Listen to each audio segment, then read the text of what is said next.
Have you ever wondered how you could be more lucky? Noticing that certain people just seem to have the good things come to them. They meet the right people. They're in the right place at the right time. They get the right job. They luck out. They win something. And while other people just seem to get struck by lightning again and again, they get screwed over. They lose the job. Bad stuff happens. Well, if you want to know how you can be luckier and receive more abundance of the good stuff, then you're in the right place. Welcome in, fam. Much love, Trav here. Well, it's true that a lot of luck is outside of your control. The game of life is managing that luck. It's a force that you need to be aware of, that you can play with. So, example, I was a professional Magic the Gathering player. It's a card game. I was a professional card player. It's a game of luck. It's a game of chance. No, it's a game dominated by luck and chance, where your goal playing the game is to manage luck, manage chance better than the other players. You're trying to minimize the negative luck that can come your way, and you're trying to maximize the positive luck that can come your way.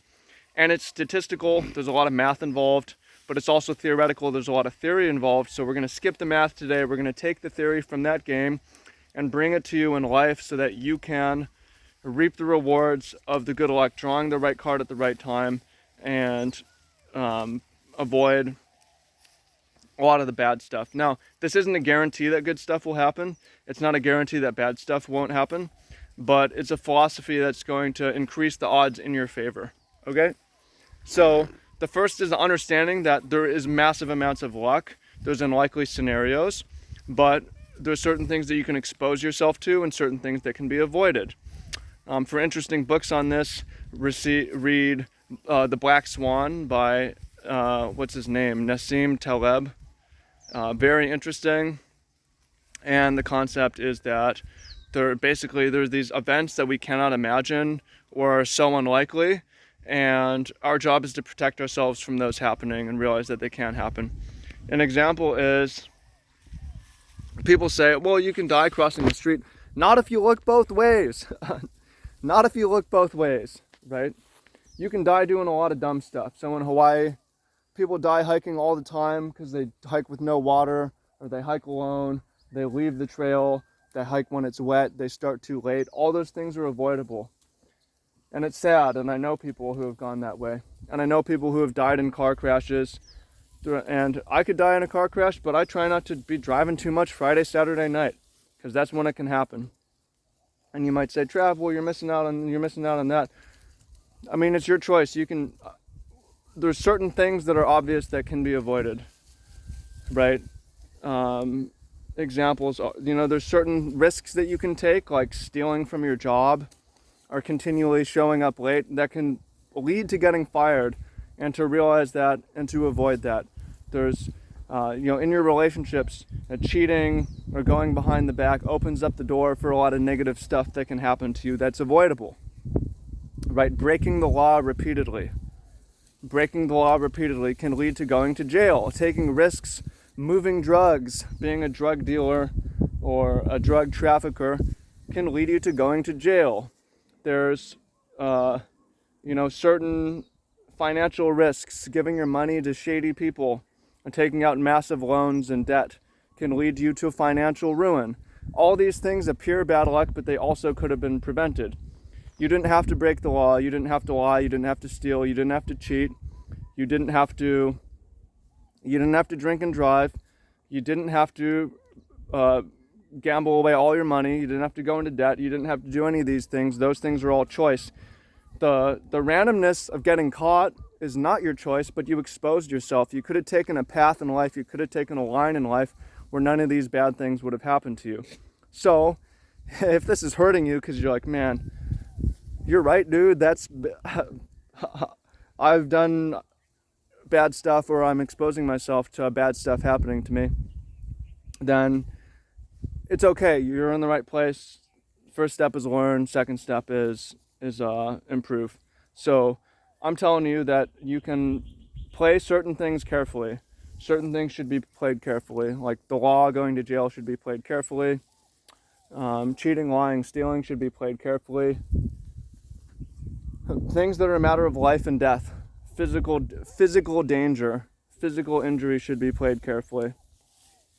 But then, on the other hand, so, in the game of Magic, a lot of that is in how you manage the cards, the unknown, what the opponent can have, how your deck is constructed. You minimize the chance of the bad things happen to you in your deck construction and in the play.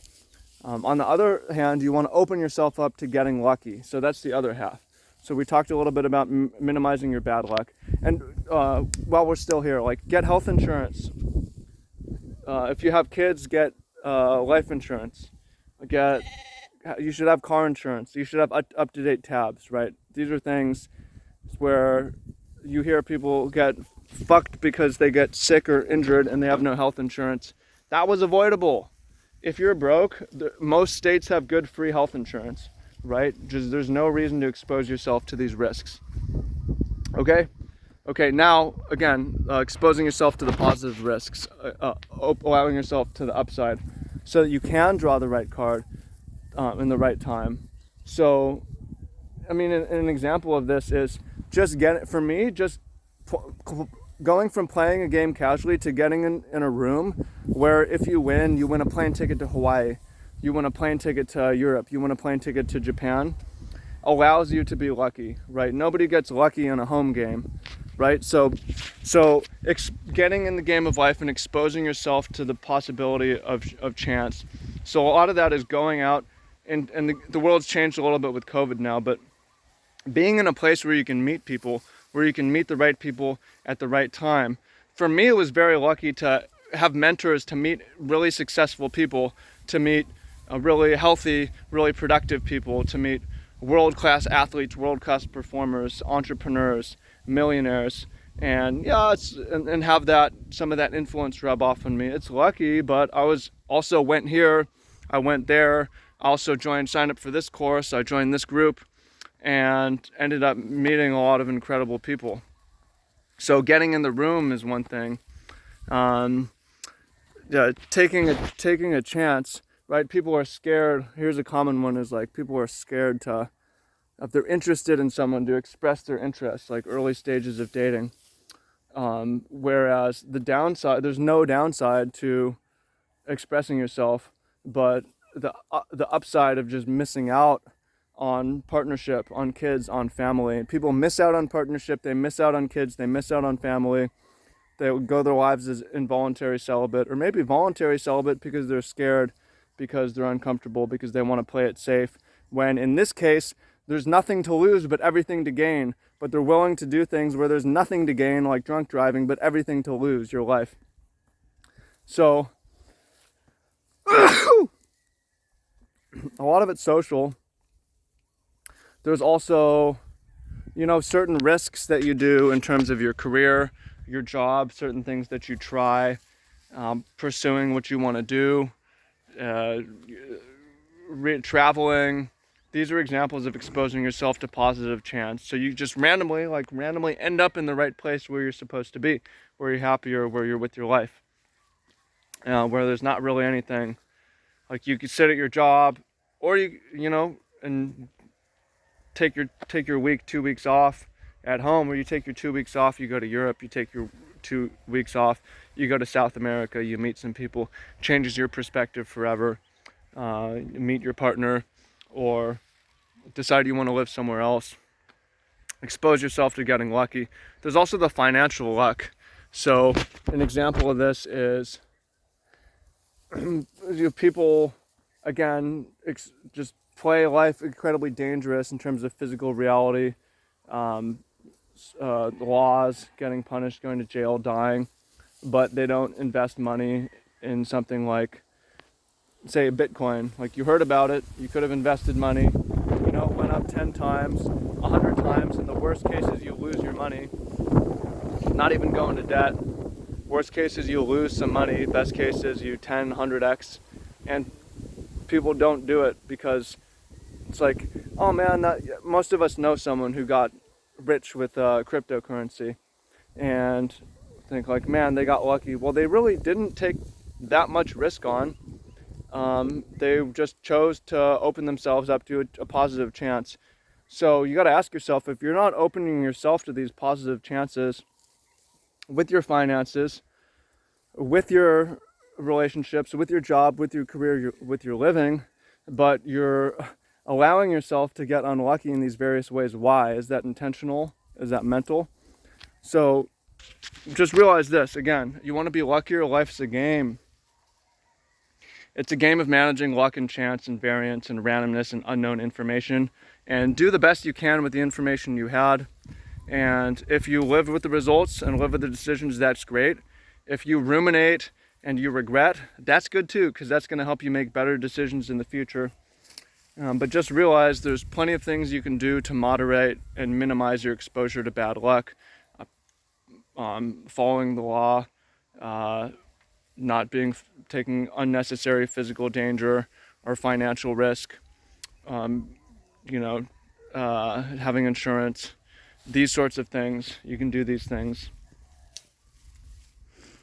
and you can get in the room and put yourself out there too. So do those things. You're not guaranteed to get lucky, but you got much better odds, much better chances. So hope you find that helpful. If you found it helpful, make sure to hit the thumbs up, and make sure to go share this with somebody who, maybe share it with somebody who's a gamer, who plays games, who understands chance and statistics and math in the game, but maybe not in life. And go share it with somebody maybe who doesn't play games. Share it with someone who just needs this philosophy, needs this approach. There's plenty of time ahead to make good plays. You got to think turns ahead and keep moving forward and minimize your downside. So hope you find that useful. Appreciate you, and talk to you soon. Peace.